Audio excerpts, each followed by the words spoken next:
Part 1. You will hear a telephone conversation between a language student and an advisor. First, you have some time to look at questions 1 to 6.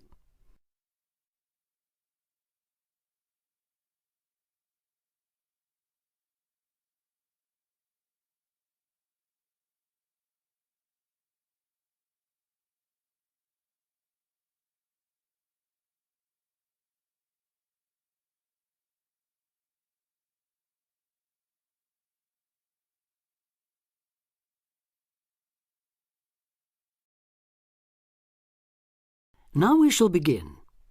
You should answer the questions as you listen because you will not hear the recording a second time. Listen carefully and answer questions 1 to 6. Homestay Language Learning, Lisa McDowell here. How can I help you? Hello, my name's Dan, Hello, Dan. and I'm going to be living with a family in Edinburgh for 3 months, so I'd like some advice on what to bring with me. I'm flying in via Singapore on the 15th. Right. Well, perhaps most important of all are your documents. Vaccination certificate, sponsor's letter, and the certifying letter from us for immigration. Yes, I've got all those in order, I think. What I'm really wondering about are money and clothes and things for my room. Personal effects, in other words. OK, let's start with cash. You'll already have money in your bank account here, of course, but make sure when you get here you have some cash on you. Pounds, that is, not euros or dollars. How much do you suggest? I'd say 50 as an absolute minimum. OK. Now, the next thing is which clothes to bring. What do you think? Well, as I'm sure you know, it can get pretty cold here, so you will need some warm clothing. There are shops near here that sell winter clothes quite cheaply, so you really don't need to bring much. Do make sure, though, that you have at least one thick sweater and a jacket with you when you arrive here. The temperature's likely to be a lot lower than in Singapore. Thanks for the warning. Now, something else I'm not sure about is whether to bring my computer. It's a laptop, so it won't take up much room. 2 problems. Firstly, it might not be compatible with the electricity supply in this country. And secondly, there's a risk of it getting broken in transit. Someone travelling here had hers smashed only last month. But surely I can carry it as hand luggage. Usually, yes, but because of all the tight security right now, you may have to check it in. So my advice is to leave yours at home. OK, I think I will. Is there anything else you'd advise against bringing? Well, you won't need household or cooking things. They'll all be provided. And importing food, of course, isn't allowed by customs, though I imagine you already knew that. Well, yes. But there are 1 or 2 things I'd suggest you find room for in your suitcase. Yes? Perhaps a few of your favourite cassettes or compact discs. Of course, you might be able to find them in the shops here, but then again, you might not. That's a good idea. Anything else? Yes, some photographs of people and places that are special to you could be nice. They can really make your room feel like home. It's just a thought. I'll see if I've got a few good ones. Before you hear the rest of the conversation, you have some time to look at questions 7 to 10.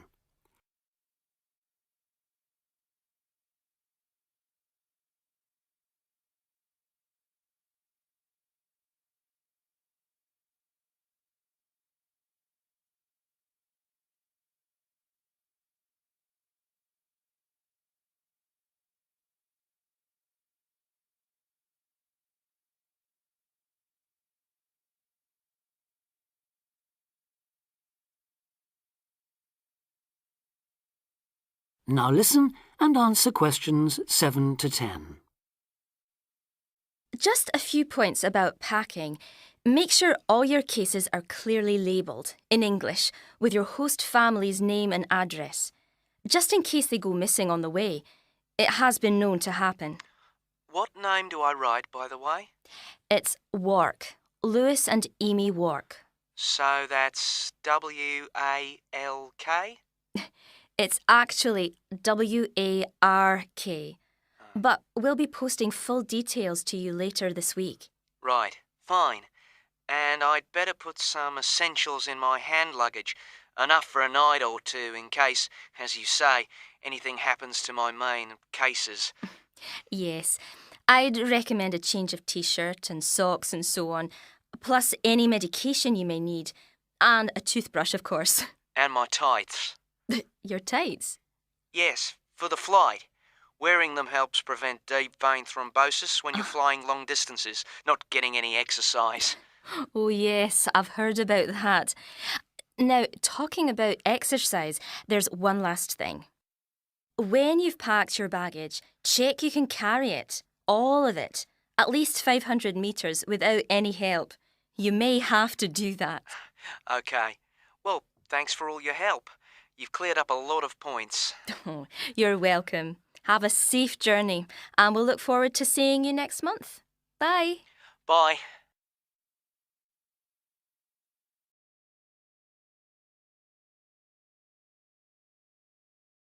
That is the end of part 1. You now have half a minute to check your answers.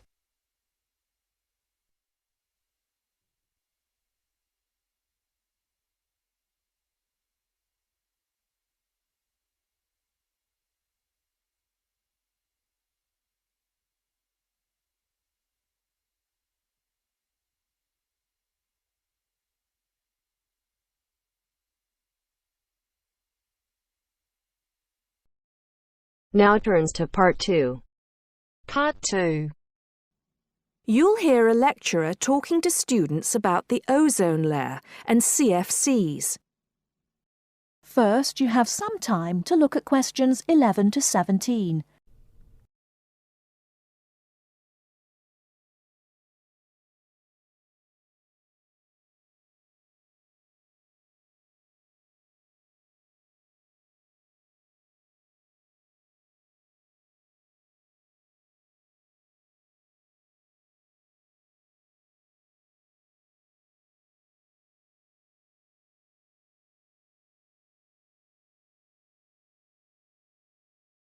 Now, listen carefully and answer questions 11 to 17. Today, it is well known that CFCs, or chlorofluorocarbons, can do immense damage to the ozone layer, which protects the Earth from harmful radiation from the sun. However, it was as recently as the mid-1970s when the connection between CFCs and ozone layer destruction was first established. The story starts back in 1957, when James Lovelock invented the electron capture detector. This is a machine that can detect very small amounts of a chemical compound in the atmosphere. Indeed, using the machine, it was Lovelock who was the first person to detect the widespread presence of CFCs in the Earth's atmosphere. In 1973, Lovelock, on a research trip which he'd funded himself, measured the amount of CFCs in the atmosphere in the Arctic and in Antarctica, but unfortunately came to the wrong conclusion that CFCs are not harmful to the environment. Following on from this work, though, in 1974, Sherry Rowland and Mario Molina published the very first scientific paper on the connection between CFCs and ozone depletion. This quickly prompted the world's first ban on the use of CFCs, which was enacted in 1975 by the US state of Oregon. Further bans followed. In 1978, the United States and several European countries banned the use of CFCs in spray cans. CFCs were still allowed to be used, though, for refrigeration and in solvents. It was in the mid-1980s that scientists in Antarctica observed a huge depletion in the ozone layer above them, often called the hole in the ozone layer. This led, in 1987, to the signing of the Montreal Protocol, which called for further reductions in the production and use of CFCs, and then, 2 years later, to a European Union agreement to ban the production of all CFCs by the end of the century. Before you hear the rest of the talk, you have some time to look at questions 18 to 20.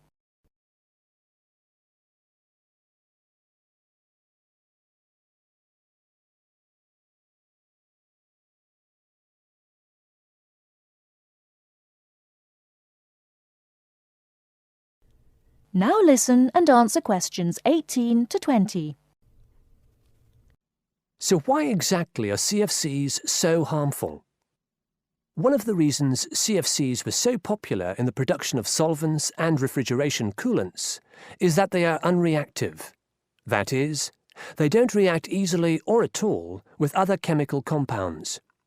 It's this property, however, that also makes them dangerous. Because they are unreactive, it's very difficult for them to be broken down. This gives them a long lifespan, more than 100 years in some cases, and allows them to rise into the upper levels of the atmosphere, the stratosphere, unchanged. There, ultraviolet radiation from the sun starts to break them down, freeing the chlorine atoms from the CFCs. It's this chlorine that helps destroy the ozone layer.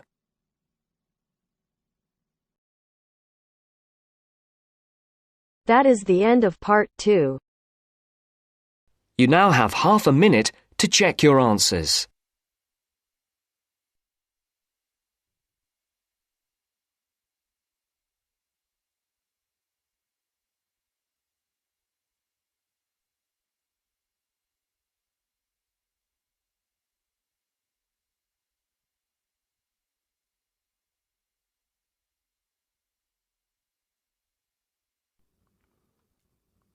Now turn to Section 3.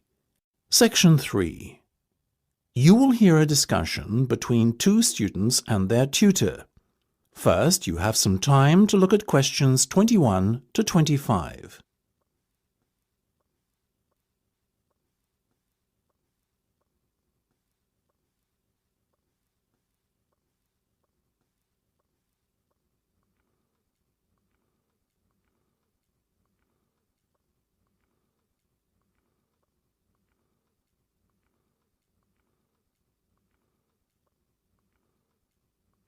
Now listen carefully and answer questions 21 to 25. Okay, guys. First off, well done. That was a very good presentation yesterday. Now I'm just going to ask you questions about it before I give you my feedback. That okay? Sure. Of course. Right. Well, in that case, tell me, Niall, why did you choose to talk about Rafael Nadal? To tell you the truth, I didn't. I think I'd better let Sheena handle this one. Sheena? Yes, it was my decision to pick Nadal. Now, that might be a strange choice for a presentation entitled Someone Who Inspired Me to Study Psychology, but... Yes, but I was going to say, it does seem rather an odd choice. Was it simply down to the fact that he's a sporting hero of yours and so a role model? You talk about him a lot, Sheena, so this much is clear. It's true. Nadal is someone I look up to, but my reasons for choosing him were totally professional. You see, I doubt perhaps in the history of tennis that there was ever a better match player than him, and that got me thinking, what is the secret to his success? How does he control his nerves so splendidly? The more we started to look into his background, the more I realised Sheena was right. Nadal was a perfect candidate for this study. He is, on so many levels, a very well-balanced character, and it was fascinating to gain an insight into the mind of this great champion over the last few weeks. I'll admit that I was at first somewhat unsure about whether or not I should back Sheena on this one, but it didn't take long for our research to put us at ease. So, while most of the students were researching Freud and other visionaries in the field of psychology and psychoanalysis, you were looking into a present-day sports star? Does that not strike you as a little odd? Of course, we knew it was a risk. After all, there was a danger that no one, least of all you, would take us seriously when we stood up on stage and started our presentation. That said, I think it is in the spirit of psychology to be inquisitive and adventurous and not just stick to the conventional.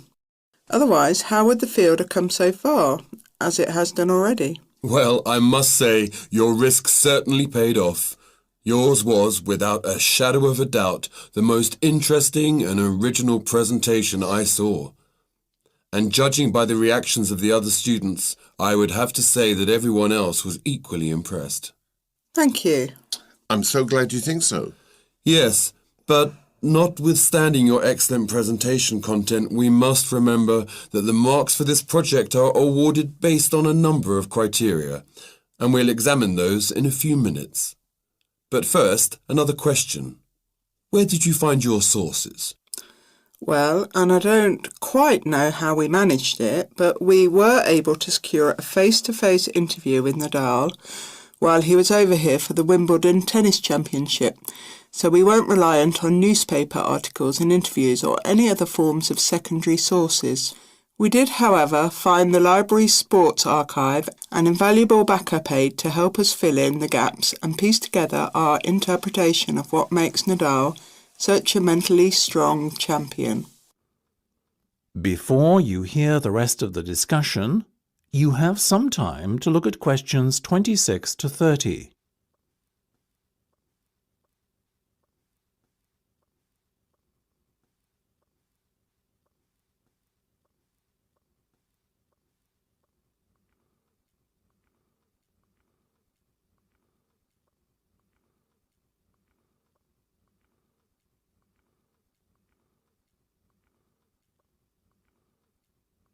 Now listen and answer questions 26 to 30.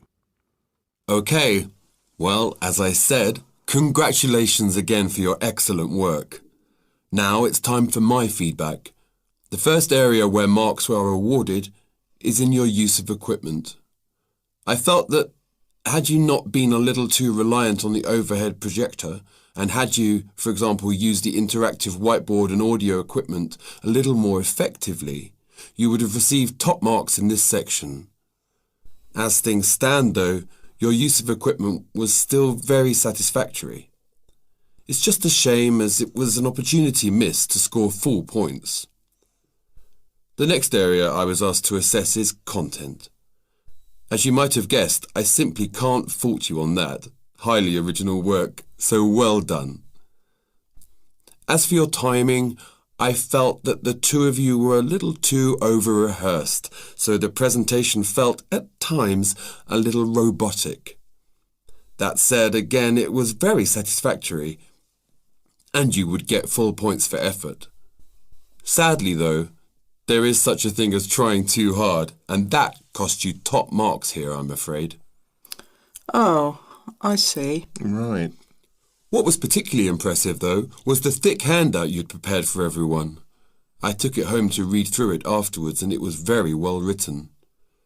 But not alone that, it also enhanced my experience of the presentation itself on the day, as I was able to refer to the handout for further information on what was being discussed and to answer any questions I had. Very nice. As for your level of interaction, well, you had so much that you were intent on packing into your 20-minute time slot that sadly you ran out of time at the end, which left no room whatsoever for interaction and no one had the chance to ask you any questions. You've probably guessed, therefore, that you did worse than average in this department, and unfortunately, your score will have to reflect this. Oh my goodness, everything sounded so positive at the start. That is a big disappointment. We worked so hard. Now, don't be so quick to get deflated. Remember, your presentation skills only count for 15% of the project grade. Your score in this assessment, even if it were terrible, would still not be enough to prevent you from getting top marks overall. It's very hard to score well in the presentation assessment anyway, so believe me, you both did reasonably well. Thank you. I wish I felt like that. Yes, your feedback was very constructive. We're just a little disappointed with ourselves. Why? That's the end of section 3. You have half a minute to check your answers.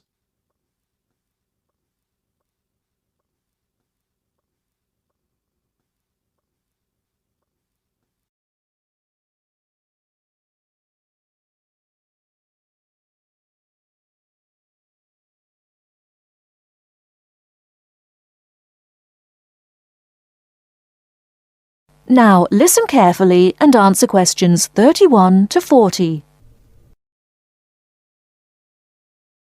Cheese is one of those foods that we tend to take for granted as always having been with us. And it's odd to think that someone somewhere must have discovered the process to make cheeses. That takes place today. In the studio to tell us all about it is Monica Maxwell. Today, we all know that the process of making cheeses takes place when microorganisms get into milk and bring about changes in its physical and biochemical structure. Well, obviously, we don't know who discovered the process, but it's thought that it came from Southwest Asia about 8,000 years ago. In the early time, there were mainly two types of cheeses. One of them was rather tasteless and bland, in the case of the so-called fresh cheeses, which are eaten immediately after the milk has coagulated. And another one was rough-tasting and salty, in the case of the ripened cheeses, which are made by adding salt to the soft fresh cheese and allowing other biochemical processes to continue so that a stronger taste and a more solid texture resulted. The ancient Romans changed all that. They were great pioneers in the art of cheese-making, and the different varieties of cheese they invented and the techniques for producing them spread with them to the countries they invaded. This spread of new techniques took place between about 60 BC and 300 AD. You can still trace their influence in the English word cheese, which comes ultimately from the Latin word Caseus, that's C-A-S-E-U-S. At this stage in history, people weren't aware in a scientific way of the role of different microorganisms and enzymes in producing different types of cheese, but they knew from experience that cheese's tastes were relevant to something. If you kept your milk or your pre-cheese mixture at a certain temperature or in a certain environment, things would turn out in a certain way. In the 19th century, with the increasing knowledge about microorganism, there came the next great step forward in cheese-making. Once it was known exactly which microorganism was involved in the different stages of producing a cheese, and how the presence of different microorganisms affected the taste, it was possible to introduce them deliberately and to industrialize the process. Nowadays, cheese is made on a large scale in factories, although the small producer working from his dairy farm continued to exist and still exists today. Cheesemaking moved very much into the world of technology and industrial processes, although because the aim is still to produce something that people like to eat, there's still an important role for human judgment. People still go round tasting the young cheese at different stages to see how it's getting on, and may add a bit of this or that to improve the final taste. Whatever the scale of production, there is still room for the development of art alongside the technology. That is the end of part 4. You now have half a minute to check your answers.